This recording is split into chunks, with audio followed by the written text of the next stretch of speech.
Hello guys, welcome back to the channel. तो आज हम बात करने जा रहे हैं hello guys, welcome back to the channel. तो आज हम बात करने जा रहे हैं अपनी डिडक्शन 80LA के बारे में।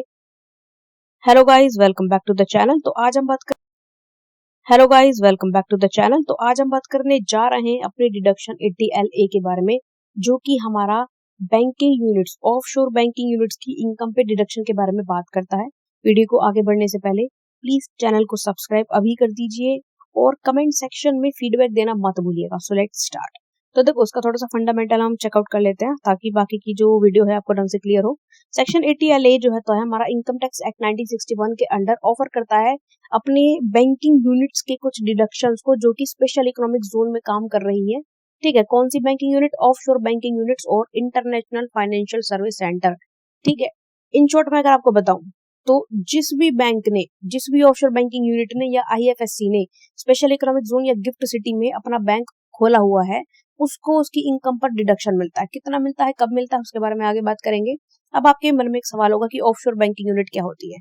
देखो, फॉरेन कंट्री के किसी बैंक ने हमारे इंडिया में कोई ब्रांच खोली हुई है तो वो हमारी ऑफशोर बैंकिंग यूनिट कहलाएगी इंडिया के लिए। ठीक है, सेम अगर इंडिया के किसी बैंक ने फॉरेन कंट्री में अपनी एक ब्रांच खोली हुई है तो वो ऑफशोर बैंकिंग यूनिट कहलाएगी उनके लिए।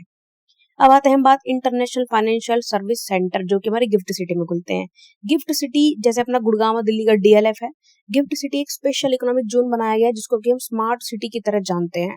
वहां पर अगर आप IFSC खोलते हो तो ये एक ऐसा बैंकिंग सेंटर होता है जहां पर आप इंडिया से रिलेटेड फाइनेंशियल ट्रांजेक्शन तो कर ही सकते हो, साथ ही साथ दूसरे देशों की फाइनेंशियल ट्रांजेक्शन को भी आप ऑपरेट कर सकते हो। इसलिए इन्हें कहा जाता है इंटरनेशनल फाइनेंशियल सर्विस सेंटर्स। ठीक है, अब फिर आता है हमारा एप्लीकेबिलिटी के, किस किस को ये डिडक्शन मिलती है। तो 80LA को मिलने वाले डिडक्शन में सबसे पहला नंबर आता है शेड्यूल बैंक का, जो कि ऑफशोर बैंकिंग यूनिट है, स्पेशल इकोनॉमिक जोन में ऑपरेट कर रही है। दूसरा आता है कोई भी बैंक जो इनकॉर्पोरेटेड है, किससे? किसी भी कंट्री के लॉ से, अदर कंट्री। अगर हम इंडिया में रह रहे हैं तो हम हमारे लिए offshore banking unit foreign country का बैंक होगा।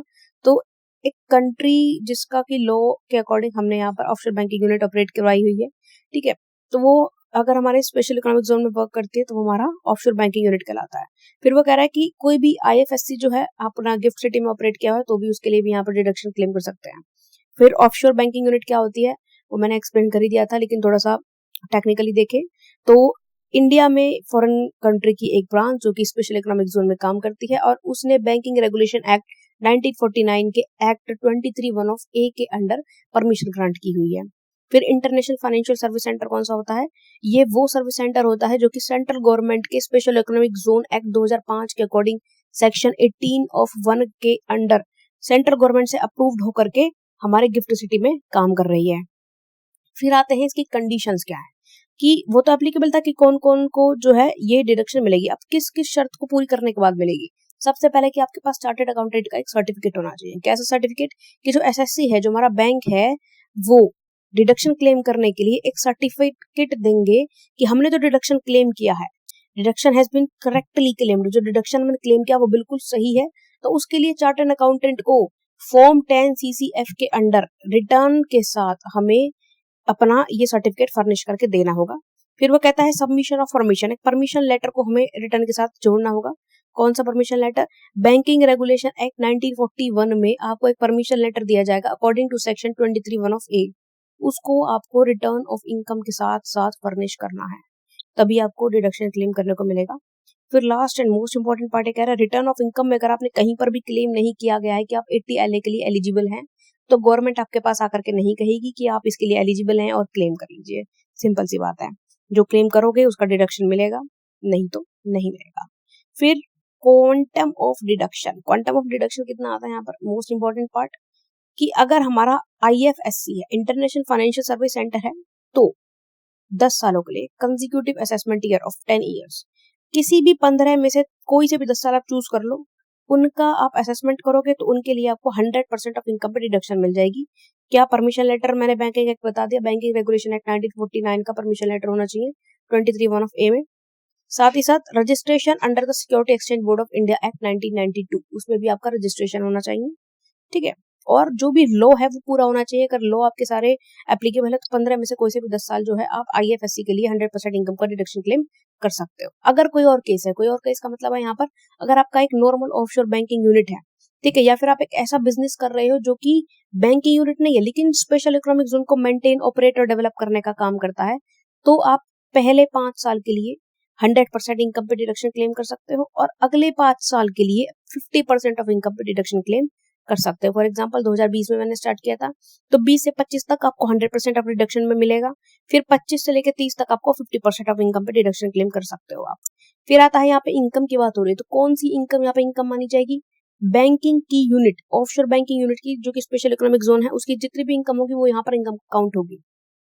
फिर बिजनेस, जो कि हमने सेक्शन 6 ऑफ A1 में बैंकिंग रेगुलेशन एक्ट में 1949 में जिसमें हमने बिजनेस माना है उसे, वो जो स्पेशल इकोनॉमिक जोन में काम कर रहा है या फिर बैंक ना होकर के भी, मैंने आपको बताया था ना, बेशक बैंक नहीं है लेकिन अगर वो स्पेशल इकोनॉमिक जोन को ऑपरेट कर रहा है, मेंटेन कर रहा है, डेवलप कर रहा है, वो अंडरटेकिंग भी यहाँ पर जो है डिडक्शन के लिए अलाउड है और आपका इनकम माना जाएगा उसका।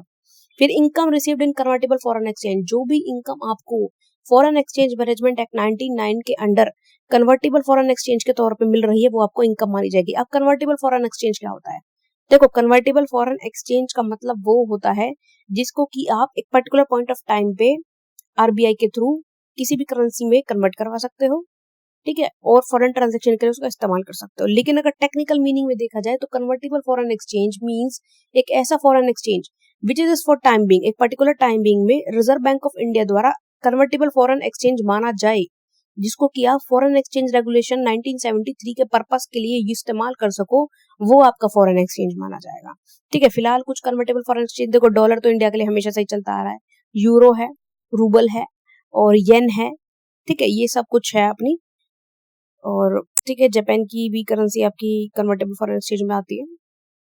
फिर अगला आता है, इसका एक एग्जांपल ले लेते हैं कि फॉर एग्जांपल एक ऑफशोर बैंकिंग यूनिट है जो कि गिफ्ट सिटी में काम कर रही है, तो वो क्या कहलाएगी?